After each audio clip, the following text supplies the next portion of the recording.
Yeah.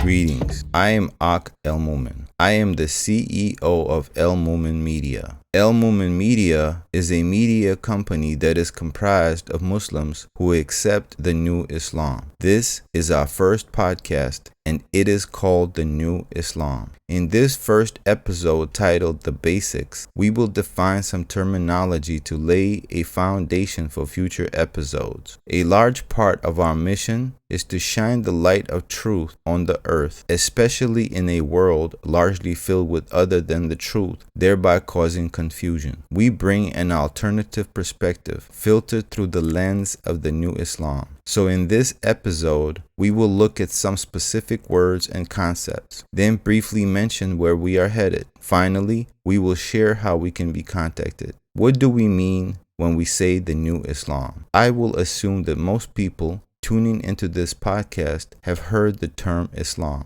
There are various definitions and interpretations of this term that exist. Here, I will define Islam how we, the new Islam Muslims, define it, and then make a distinction between Islam and the new Islam. Islam means the entire submission to the will of Allah. An adherent or a 100% convert to Islam is said to be a Muslim. Put another way, a Muslim is a person who submits totally to the will of Allah. Here, a clarification needs to be made. With the new Islam, we will explain the new part, but the essence of Islam is not to be done away with. The essence of Islam has no beginning and no ending. It always was, is, and always will be. Islam itself is not a religion. Islam is reality. Islam is the truth. So we, the new Islam Muslims, are not here to get rid of Islam and replace it with something entirely new.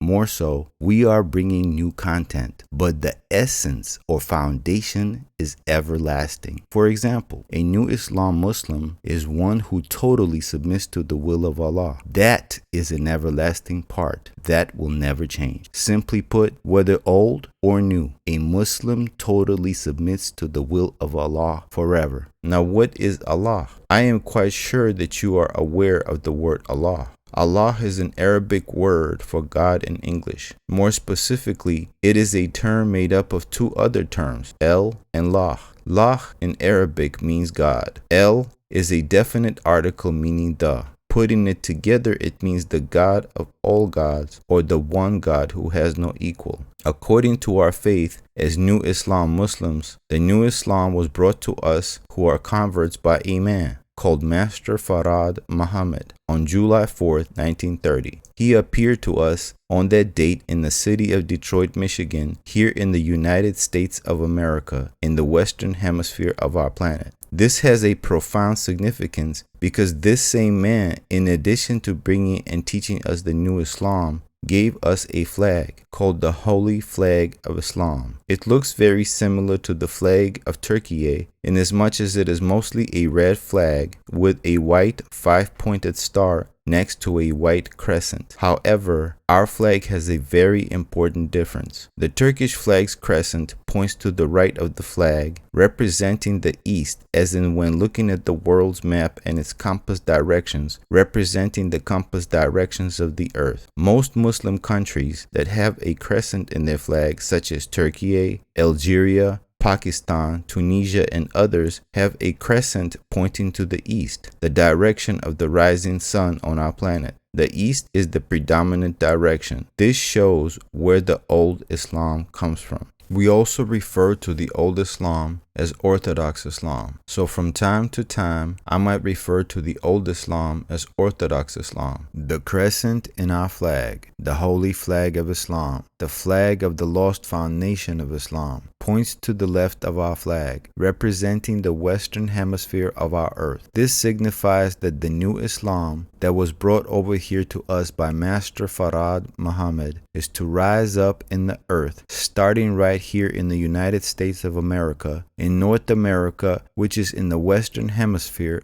or simply the West. What was the purpose of Master Farad Muhammad coming to the Western Hemisphere and specifically to the United States? In order to understand the purpose of Master Farad Muhammad's coming, we have to discuss some more details. One of the tenets of our faith is that we accept all of the prophets, messengers, and apostles of Allah and the scriptures they brought with them. Two such books or scriptures that we the Muslims accept, study, and teach from are the Bible and the Holy Quran. When we deal with time, we have the past, the present, and the future. People who study and deal with the past are called historians. People who study and deal with the present are called journalists. Divine people who study and deal with the future are called prophets. To prophesy means to foretell the future. So then the scriptures are written or recorded prophecies of these people called prophets. True prophets receive their information about the future from Allah. We accept that Allah is a foreknower. The reason that Allah is a foreknower is that He is the creator of all things, which entails Him being a planner. Then He sets into motion and causes the things He is creating to come to be, and then at different times according to His plan, things occur. So sometimes Allah shares with these human beings called prophets that which He intends to create or make happen at a particular time, and then by His permission, the prophets inform certain of the people that Allah desires to be informed about things before they occur. Hence, this information then is called a prophecy. Coming back to the two books that we use, the Bible and Holy Quran, they contain prophecies. As of this talk, it is January 2024. Currently, a good portion of these two books are no longer prophecies inasmuch as now they have been fulfilled. At this point in time, these writings have become history. They are now everlasting and fulfilled truths. This brings us back to the purpose of Master Farad Muhammad's coming. He came in fulfillment of prophecy. In the book of Genesis, chapter 15, verses 13 and 14 in the Old Testament of the Bible, King James Version, it says, verse 13, "And he said unto Abram, Know of a surety that thy seed shall be a stranger in a land that is not theirs, and shall serve them, and they shall afflict them 400 years. Verse 14, "And also that nation whom they shall serve will I judge, and afterward shall they come out with great substance." In this piece of prophecy, in verse 13, it says that God is talking with a man named Abram. Abram is another name that Abraham is known by. Abraham is a very important and special patriarch to Muslims. In the Holy Quran, chapter 3, verse 67,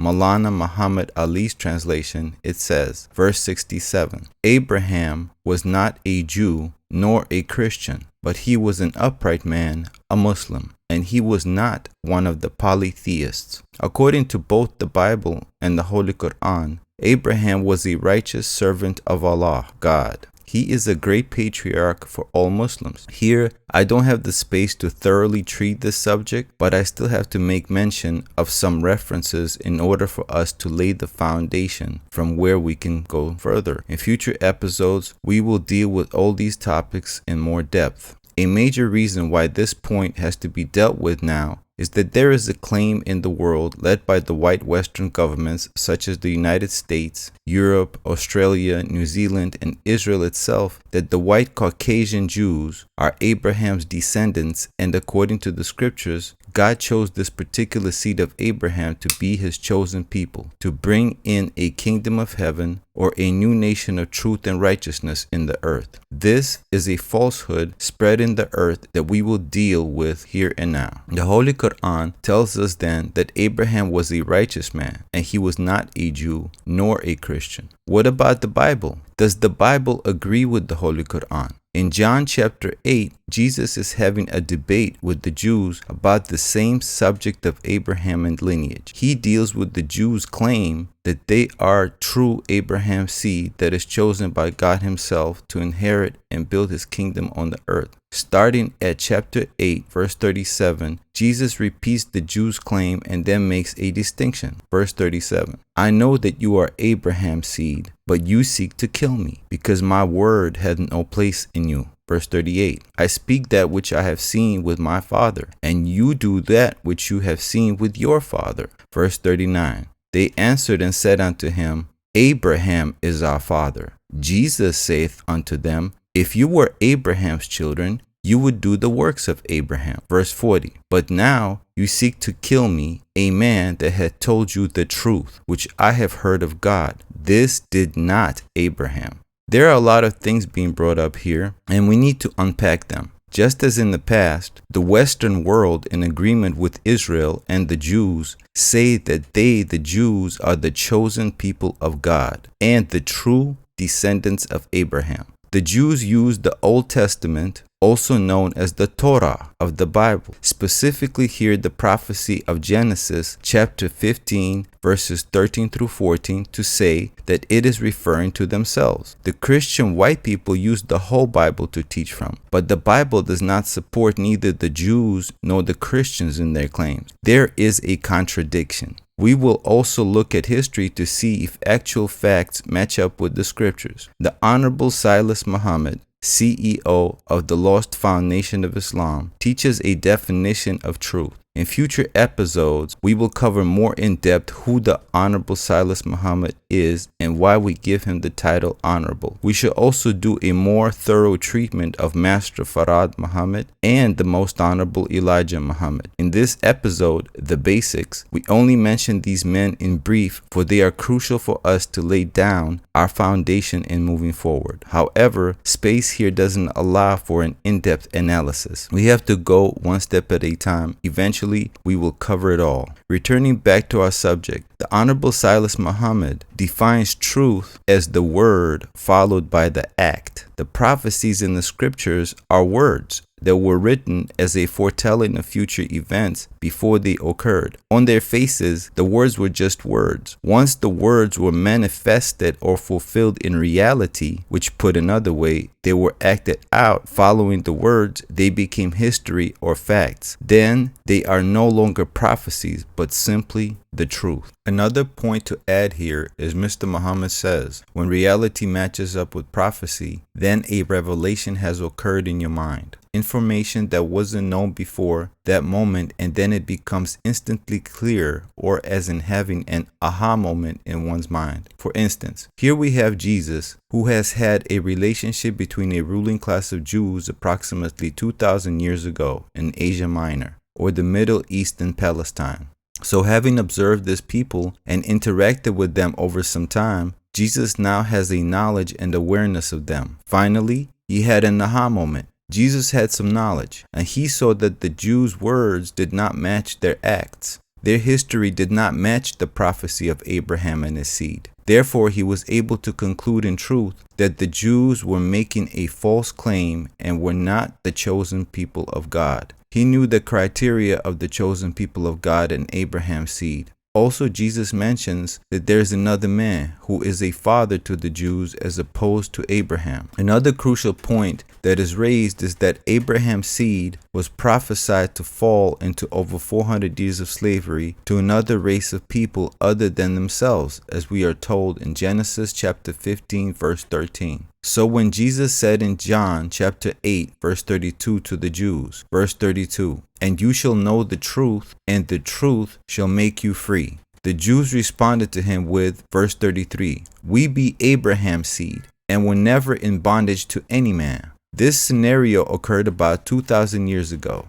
The Jewish people claim that they were enslaved to the Egyptians for 400 years in Egypt in the Eastern Hemisphere of our earth about 4,000 years ago, which would have been about 2,000 years prior to this conversation they were having with Jesus. In addition to this point, in the Jews denying to having been enslaved to any other people, where is actual evidence in history of the white Jewish people suffering over 400 years of slavery in Egypt? Simply put, there is no factual evidence of the Jews having been enslaved in Egypt for over 400 years. S. David Sperling, a professor of Bible at HUC-JIR in New York, in Were the Jews Slaves in Egypt, writes, "The Torah devotes more than 4 books to the proposition that the Israelites came to Canaan after having been subjugated in Egypt for generations, and yet there is no archaeological evidence to support support that they were ever in Egypt. A prolonged Egyptian stay should have left Egyptian elements in the material culture, such as the pottery found in the early Israelite settlements in Canaan, but there are none. In short, the traditions of servitude in Egypt, the tales of the Israelites wandering in the desert, and the stories of the conquest of the Promised Land all appear to be fictitious. In contrast, it is well documented that black descendants of enslaved Africans have spent over 400 years now in America as slaves and strangers to the American white people, a strange people that are not black Africans in a land that is not theirs, brought over here after being forcefully kidnapped and placed in bondage by said group of people. Some people might dispute us that black people in the United States were enslaved for over 400 years now and are still currently enslaved. So, let us take a brief look whether our statement can be substantiated with facts. As this is an introductory and foundational episode, I don't have the space to give this comprehensive subject a treatment that it deserves, but some information is required inasmuch as there is a dispute concerning the time period of said enslavement. Let us start with the definition of the word slavery. According to the WEX definitions team, which is a group of Cornell law students organized and supervised by the Legal Information Institute original content collections manager Nicole McCarthy, to provide enhanced definitions of important legal terms and concepts to aid the general public in understanding them. Slavery is defined as the practice of forced labor and restricted liberty. It is also a regime where one class of people, the slave owners, could force another, the slaves, to work and limit their liberty. In the United States, individuals were forced into slavery, born into slavery, and were slaves for life based on their race. Slaves were recognized as property or objects of the slave owners. Jean Alain, a professor of international law with the Wilberforce Institute for the Study of Slavery and Emancipation WISE at the University of Hull, UK, wrote a paper called Contemporary Slavery and Its Definition in Law, wherein he offers the 1926 Slavery Convention's definition of slavery. Slavery is the status or condition of a person over whom any or all of the powers attaching to the right of ownership is exercised. Alain shows through a thorough analysis and invoking another scholar's, Anthony Honoré, Emeritus Regius Professor of Civil Law at Oxford University, work titled Ownership, demonstrates how in effect a person or group of persons can own others, which includes their labor and thus in effect still be engaged in modern-day slavery. Douglas A. Blackman, in his tome Slavery by Another Name, illustrates with facts and records in our recent past that slavery still exists in the United States for black descendants of enslaved Africans. Two last points I want to mention here, inasmuch as space is limited, are: slavery is slavery regardless of its various forms. Enslaved people are not a free people.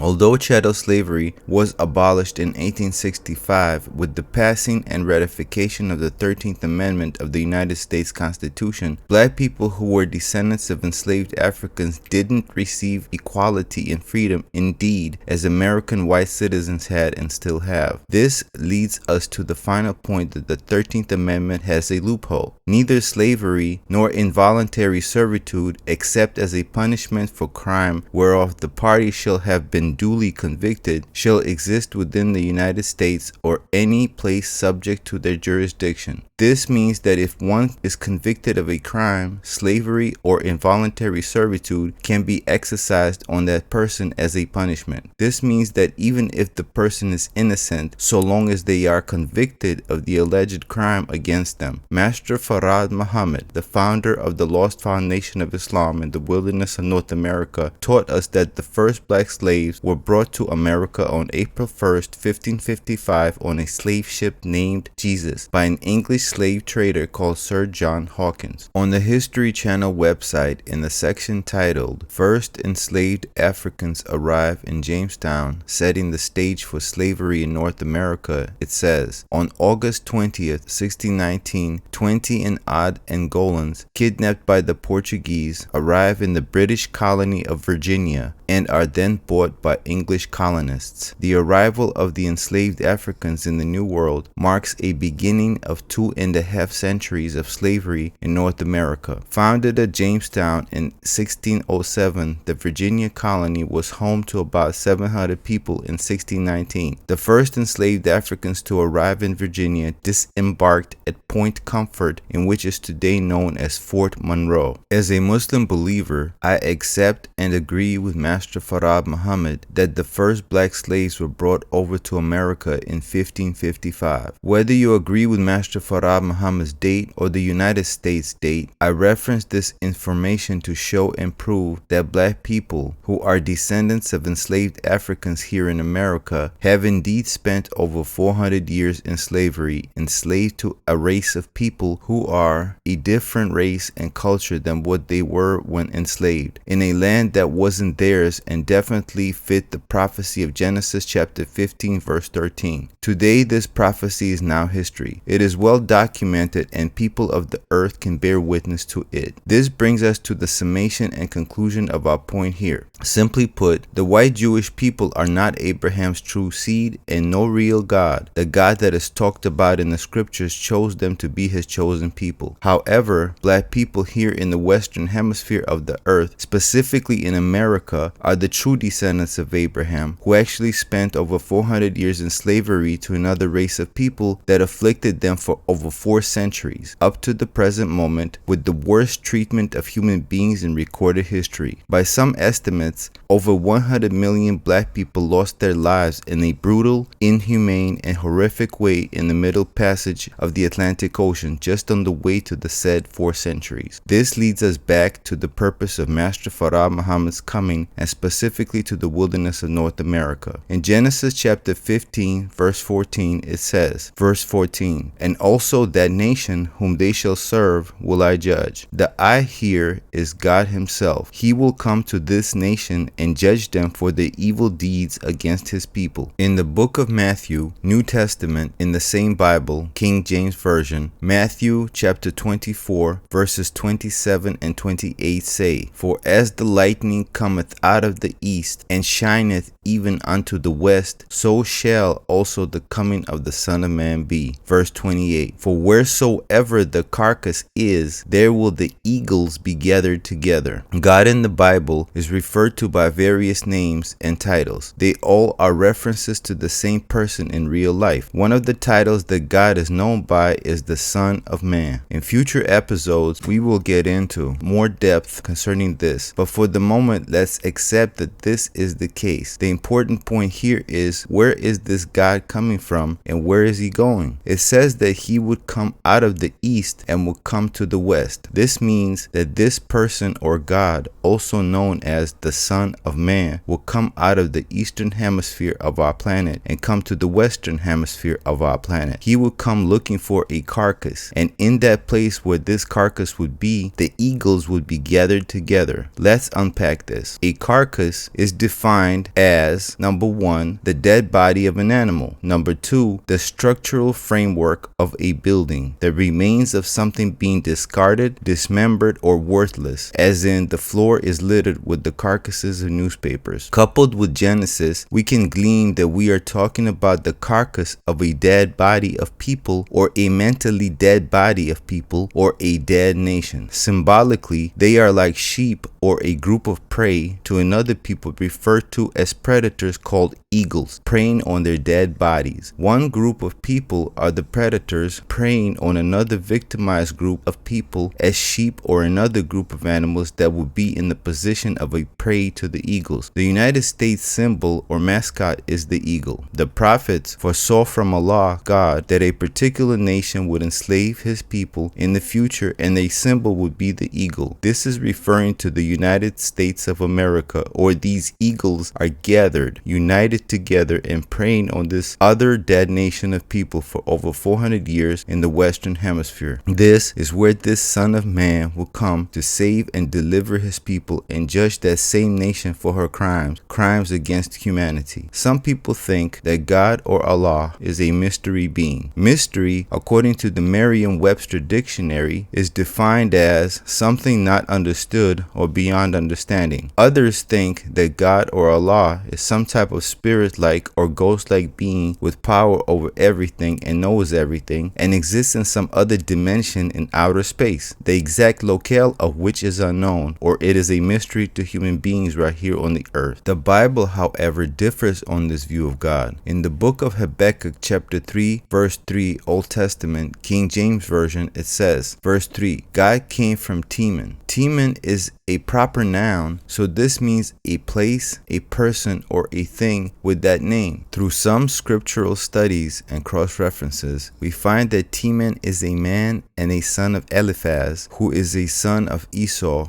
who with his twin brother Jacob is a son of Isaac, who is the second-born son of Abraham. In his book, Our Savior Has Arrived, page 68, the Most Honorable Elijah Muhammad, peace be upon him, writes, according to the dictionary of the Bible, Teman, a son of Eliphaz, son of Esau by Ada, Genesis chapter 36, verses 11 and 15, and in the First Chronicles chapter 1, verse 36. Now if Habakkuk saw God come or coming from the sons of Esau, Eliphaz, then God must be a man and not a spook. Genesis chapter 36, verses 11 and 15. Verse 11, and the sons of Eliphaz were Teman, Omar, Zepho, and Gatam, and Kenaz. Verse 15, these were dukes of the sons of Esau, the sons of Eliphaz, the firstborn son of Esau, Duke Teman, Duke Omar, Duke Zepho, Duke Kenaz. First Chronicles chapter 1, verses 34 through 36. Verse 34, and Abraham beget Isaac, the sons of Isaac, Esau, and Israel. Verse 35, the sons of Esau, Eliphaz, Reuel, and Jush, and Jalam, and Korah. Verse 36, the sons of Eliphaz, Teman and Omar, Zephi and Gatam, Kenaz and Timnah and Amalek. In his book,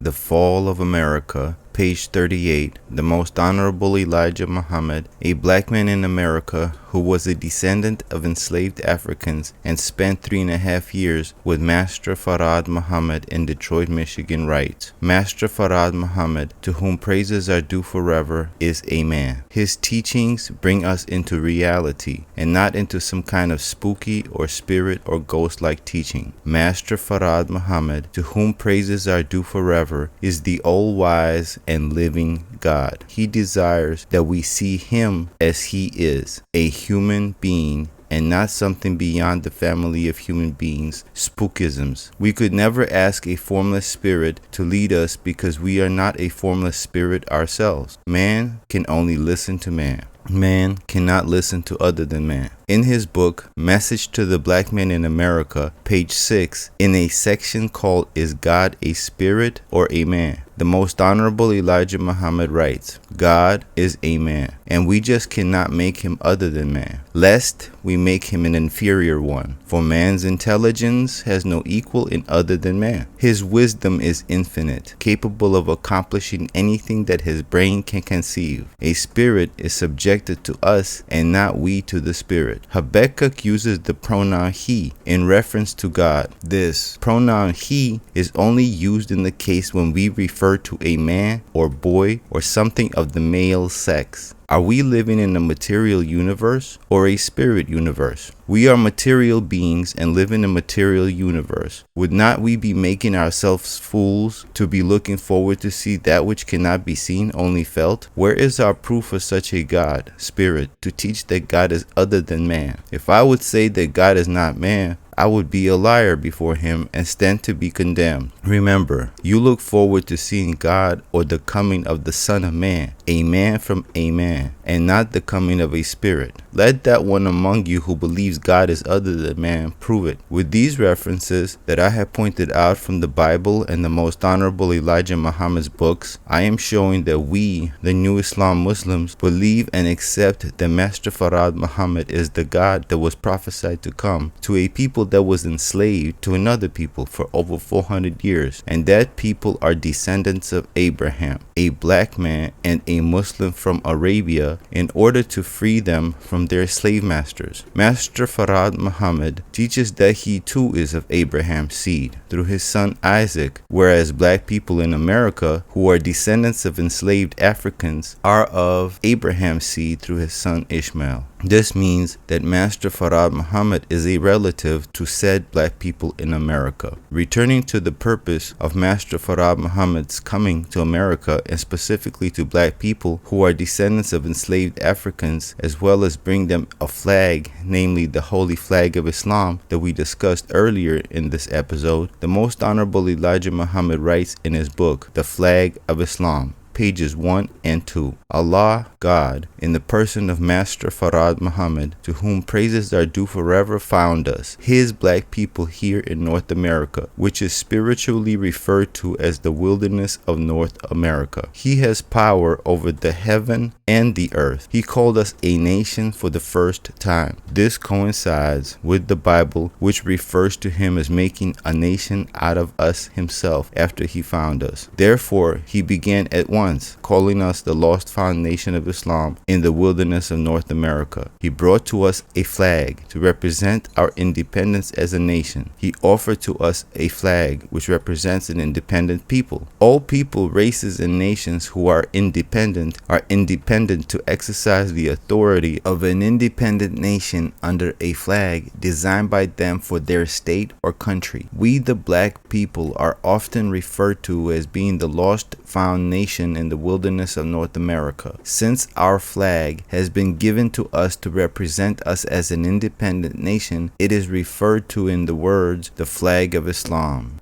As we can see, according to prophecy in the scriptures, that there would be a people who are the true descendants of Abraham that would be captured and enslaved by another group of people, and after 400 years of said enslavement, a man who is also a descendant of Abraham, who is identified as God himself in the same scriptures, would come to the location of his people, setting things in motion to free them from their captivity and making a new nation from them after choosing them to be his people. Let's now turn our focus on those things that God was supposed to set in motion when he came to free the true children of Abraham. This same Son of Man, or God, is also referred to in the Bible as Jehovah or Yahweh in the Hebrew language. In that context, this Jehovah was to raise a servant to himself called Moses. This seed of Abraham that is described in Genesis chapter 15 verses 13 and 14 is also referred collectively to in the Bible as Hebrews. Here, an important side note that I wish to add is that in the scriptures, namely the Bible and the Holy Quran, these names of certain people such as Jehovah, Moses, Joshua, Lot, Noah, and others are symbolic, allegorical, or metaphorical. As a matter of fact, all these stories or allegories in the scriptures are told in different ways with different names of people, places, and things, but they all are talking about one set of acts in real life. For example, in the New Testament of the Bible, in the last book called Revelation, in chapter 11 verse 8, it says, verse 8,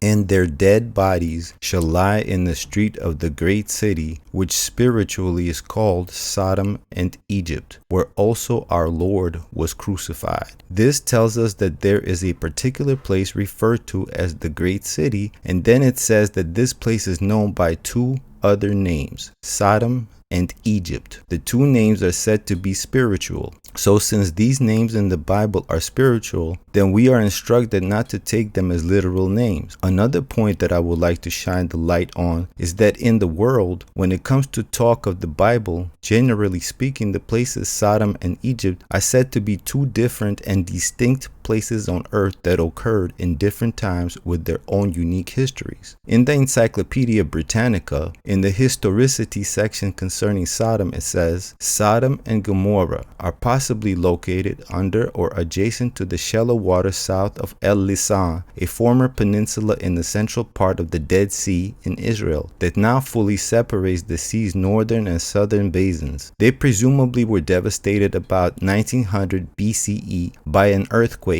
in the Dead Sea area of the East African Rift System, an extensive geologic rift extending southward from the Jordan River Valley in Israel to the Zambezi River system in eastern Africa. And for Egypt, it says, Egypt, country located in the northeastern corner of Africa. Egypt's heartland, the Nile River Valley and Delta, was the home of one of the principal civilizations of the ancient Middle East, and like Mesopotamia farther east, was the site of one of the world's earliest urban and literate societies. Pharaonic Egypt thrived for some 3,000 years through a series of native dynasties that were interspersed with brief periods of foreign rule. After Alexander the Great conquered the region in 323 BCE, urban Egypt became an integral part of the Hellenistic world. Today, Egypt is a modern country still in existence. In contrast, the book of Revelation chapter 11 verse 8 tells us that Sodom and Egypt are spiritual names of a locale called the Great City. So then the Sodom and Egypt talked of in the Bible are symbolic names of one place on earth, and in real life it is to have a unique name and not to be literally called Sodom or Egypt. Does the most honorable Elijah Muhammad,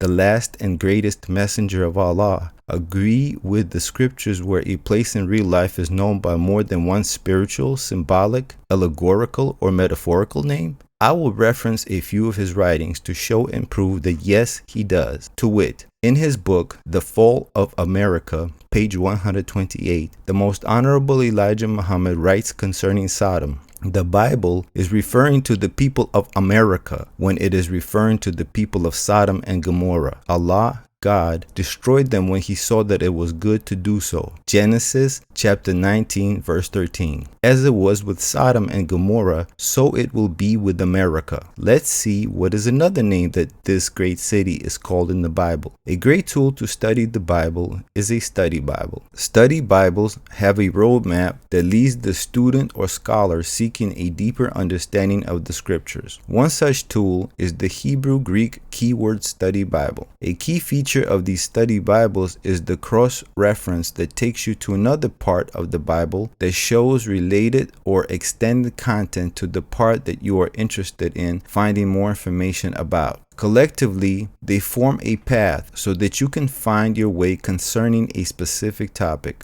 Also, these type of Bibles include definitions to certain words to glean an understanding. This particular study Bible I'm getting ready to reference also includes a Hebrew Chaldee dictionary and a Greek dictionary to study the text from which the English version was derived from. So in this instance, we want to know what is another name of this great city mentioned in Revelation chapter 11 verse 8. For verse 8, the associated cross-reference sends us to Revelation chapter 14 verse 8, where it is written, verse 8, and there followed another angel saying, Babylon is fallen, that great city, because she made all nations drink of the wine of the wrath of her fornication. Here we find that another name for this great city is Babylon. Again, this is not the historic Babylon, inasmuch as in Revelation chapter 11 verse 8, it tells us that this city is also spiritually called Sodom and Egypt. In Revelation chapter 17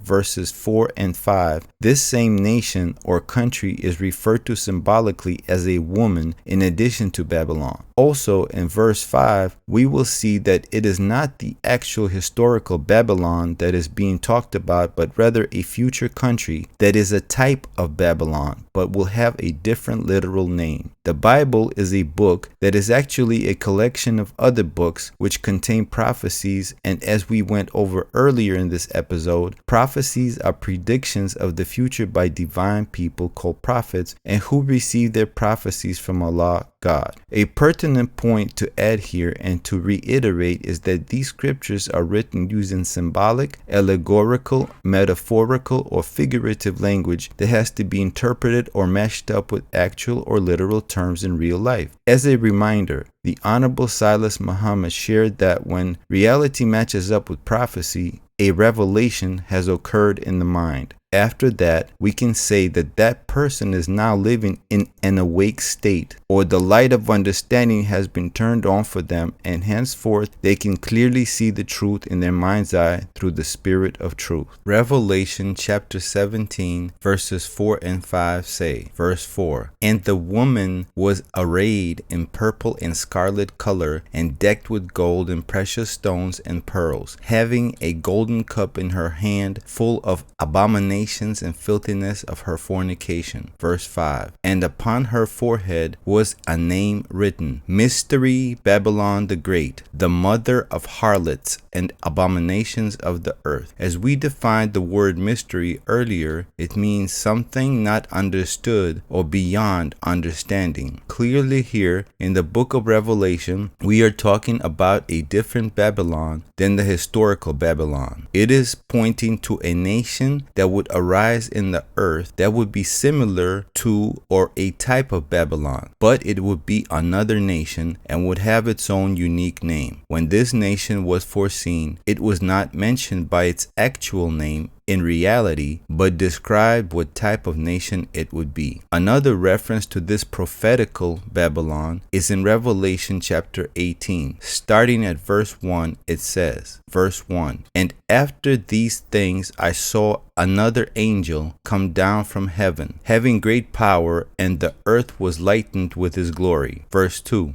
"And he cried mightily with a strong voice, saying, Babylon the Great is fallen, and is become the habitation of devils, and the hold of every foul spirit, and the cage of every unclean and hateful bird." A few things I want to point out here to make sure there is no confusion. With this, our first episode, and with coming future episodes, we will cover what we want, believe, teach, and represent. We can't cover everything with this first episode, for there's a lot of information and we have to walk step by step. But over time, we will get there. Just keep visiting with us here at El Mumin Media. In these two verses of chapter 18 in the book of Revelation, an angel is coming down from heaven. We, the new Islam Muslims, teach that God is a man. This is talking about Almighty God. Also, we teach that all black people are gods and goddesses by nature. Likewise, we teach that the devil is a human being as well, and not some kind of ghost-like or spooky mystery being in some other unseen dimension. Briefly here in this episode, I will say this at this time, that good and evil are abstracts in and of themselves. They don't exist in a vacuum of space somewhere unknown. They don't have a life of their own, but a living and breathing human being who has a functioning brain, which in turn produces a mind with the ability to reason and think, and has the ability to store information via its ability to use memory, and has a consciousness, can make decisions based on thoughts. And such a human being can understand the concepts of good and evil. Therefore, any good or evil acts that happen in reality can only come from said human beings. Coming back to the devil, our God and Savior, Master Farad Muhammad, defined the term devil for us in one of the lessons he gave to us called Lost Found Muslim Lesson number 2. Number 33, wherein it is written, number 33, what is devil? Answer, a grafted man which is made weak and wicked, or any grafted live germ from original is devil. Then, in the same lesson, this is Master Farad Muhammad's explanation of how a devil is made. Before I share that information, here I need to define a word that is used in the lesson, which is original. The Most Honorable Elijah Muhammad wrote in his book, Message to the Black Men in America, page 35, in talking about said black people who are descendants of enslaved Africans here in the wilderness of North America, God has said that we are members of the original people or black nation of the earth. Original means first. Therefore, when we use the term original, or we say original people, we mean that the first people to appear on our earth are black people before there were any other colors of human beings or other races on the earth. Now, coming back to the Lost Found Muslim lesson number 2, here is what Master Farad Muhammad said about how the devil is made. Number 30. Tell us what and how the devil is made. Answer. The devil is made from the original people by grafting, by separating the germs. In the black man, there exists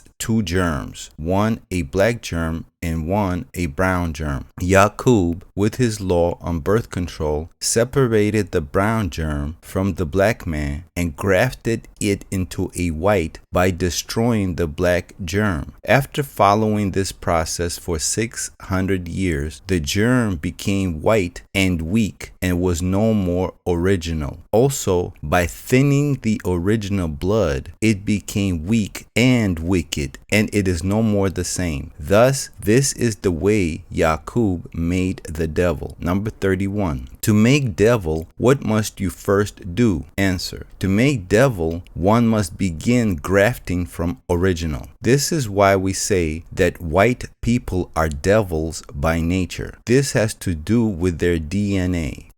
The characteristics of the white man is evil. He was made like that through nature, now we say. Naturally, he was made like that. We would say, then devil. We can say a devil cat out there, a devil element, a devil we could call most any grafted thing a devil, you see. But actually, when we say Satan, we mean a man or a people that their wickedness is not, say, confined to themselves. It spreads, and the others is affected by their wickedness. And the white man, we say, is the devil.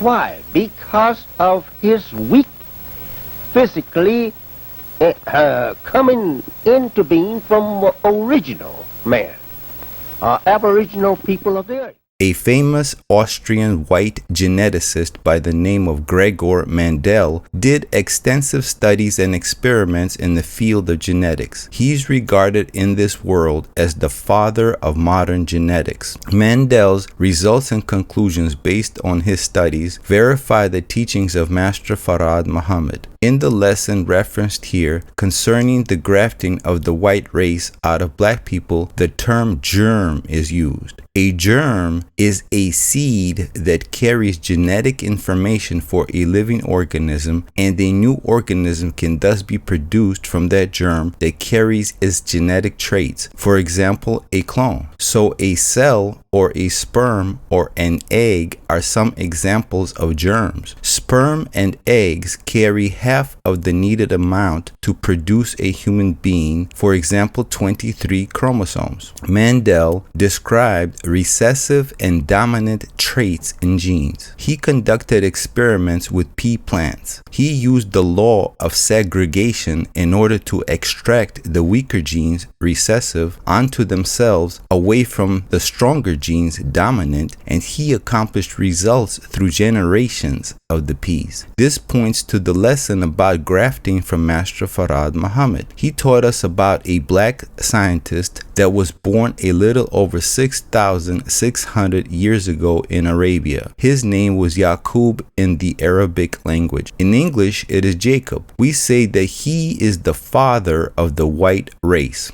In difference to Gregor Mendel studying and experimenting with peas, Yaqub studied the genetics of the black man. According to Master Farad Muhammad's teachings, there were no white people in existence prior to Yaqub's work. Yaqub converted some followers who were all solid black people, and after leaving Mecca, Arabia, and going to an island called Pilan or Patmos in the Aegean Sea, he instituted the law of birth control, whereby only lighter people were allowed to marry and have children. At that time, everyone was black, but from time to time, some people were born brown. The brown gene or germ is a little weaker than the dominant black gene or germ. By by taking one brown parent and only allowing for another brown parent to marry and have children. After some generations, only brown people were left. They were becoming lighter brown and lighter, but then these brown people also had recessive genes. But their recessive genes, after some time toward the end, which took about 200 years, became red or yellow. Then after the brown was destroyed, the people became red or yellow. But the red was not as consistent as the yellow. So it took 200 years to go from black to brown, another 200 years to go from brown to said red yellow. Then finally, after the last 200 years, a pure white race was produced. The nature or genotype and the phenotype completely changed and was all recessive. The entire 100,000 plus genome was recessive, and this new race of people didn't have any relation to the other four original colors, namely black, brown, red, and yellow. So coming back to this angel coming down from heaven, we teach that angels are human beings as well. This leaves us with the term heaven. Both heaven and hell are two conditions that a living and breathing human being can experience. These are not places that one goes after they die. Physical death settles all. Continuing in the book of Revelation concerning this mystery Babylon, it says, verse 3, "For all nations have drunk of the wine of the wrath of her fornication, and the kings of the earth have committed fornication with her, and the merchants of the earth are waxed rich through the abundance of her delicacies." Verse 4, "And I heard another voice from heaven saying, Come out of her, my people, that you be not partakers of her sins, and that you receive not of her plagues." Verse 5, "For her sins have reached unto heaven, and God hath remembered her iniquities." Here is what the most honorable Elijah Muhammad wrote about this mystery Babylon. In his book, The Fall of America, page 130, he writes, "The mystery Babylon the Great is none other than America. This mystery Babylon is full of riches, hatred, filth, fornication,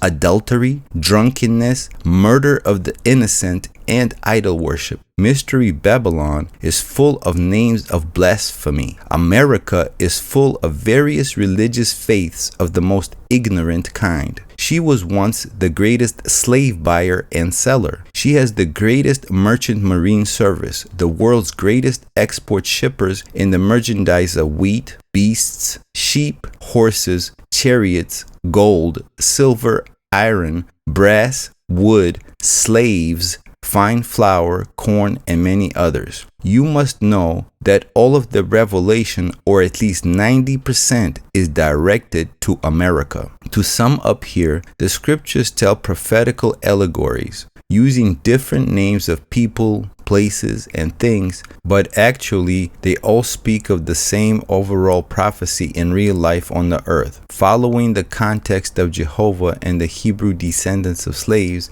having shown that Master Farad Muhammad is that Jehovah or Almighty Allah God that was supposed to come to the said people, it has also been shown that black people who are descendants of enslaved Africans here in America, then by that analogy, the symbolic name of America by this context is Egypt, a spiritual name. Then this God or Jehovah met and raised a servant of his for the people to guide them out of Egypt, and the servant's name was Moses. This is why Master Farad Muhammad met with and taught for 3.5 years, night and day, his teachings and guidance to the most honorable Elijah Muhammad, a Hebrew descendant of slaves to the Egyptians or the American white people. Pharaoh in this context represents the ruling class of the United States of America. So Master Farad Muhammad, in fulfillment of prophecy, raised a Moses in the person of the most honorable Elijah Muhammad, peace be upon him. There was no Moses in real life prior to the most honorable Elijah Muhammad, because black people in America are the only people in history of human beings that fit all the criteria of the prophecy of the true children of Israel, or that Abraham's seed that would fall into 4 centuries of slavery to another race of people here in the West. Genesis chapter 15 verses 13 and 14. Moses had to be one of the descendants of said slavery, otherwise there could be no Moses. Concerning the prophecy of Moses meeting with Jehovah or this Almighty Allah God, in the book of Exodus, in the Old Testament of the Bible, King James Version, it says in chapter 33 verse 11,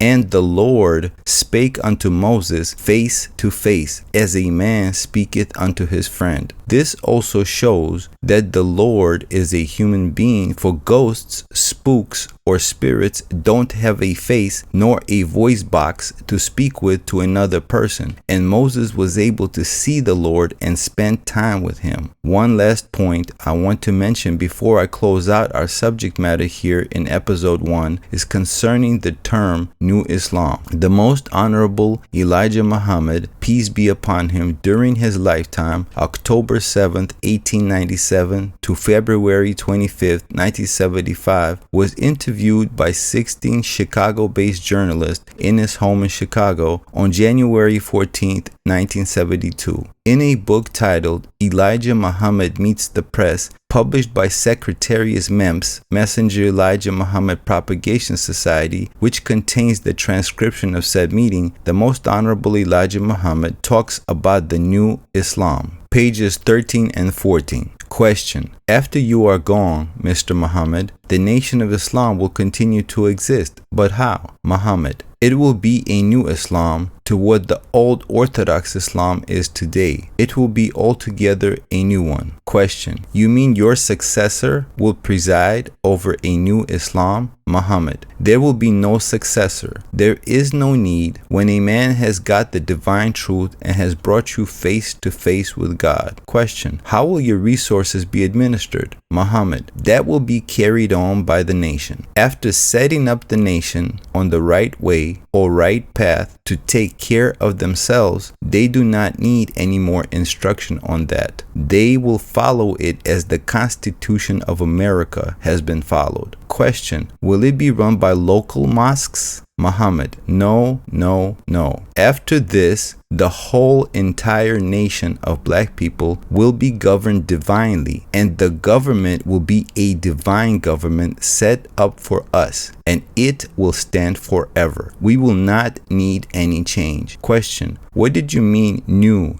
different from Orthodox? Muhammad: I meant just that. We have a new Islam coming up. The old Islam was led by white people, white Muslims, but this one will not be. This Islam will be established and led by black Muslims only. We have now come to the end of episode 1. We covered a lot of topics and information, but they were all necessary in building a foundation of certain basics so that we can explore more information building on top of this foundation. In future episodes, we will get into other teachings in more depth and take a deep dive. We will discuss Master Farad Muhammad, the Most Honorable Elijah Muhammad, and the Honorable Silas Muhammad in more detail and analyze their importance to the black nation, the lost foundation of Islam, and in the overall scheme of things on the earth and history itself. We will talk about subjects like self-determination and sovereignty, more scriptural studies and breakdowns, other religions and their relation to the new Islam, the various races on our planet. We will discuss health. Our people here in America especially suffer from bad health and a high mortality rate related to bad health. Master Farad Muhammad pointed out to us that over 90% of our health problems stem from the wrong food, wrong drinks, and improperly preparing them and consuming them too frequently, which prematurely rushes us to our graveyards. This will be discussed under the subject heading of How to Eat to Live. Future episodes in this podcast will have new interviews with people that El Mumin Media considers important for the black community to hear from. We will discuss our economic plight, business and ownership, and other pertinent issues from our perspective. From time to time, we plan on having panel discussions that address our issues. Stay tuned and please come visit with us again. We have great things planned on the horizon. Thank you for listening to our first episode and spending time with us. I'm Brother Ak El Mumin. Till the next episode, I wish you all peace and greet you with Assalamu alaikum, which means peace be unto you in our original language, which is Arabic.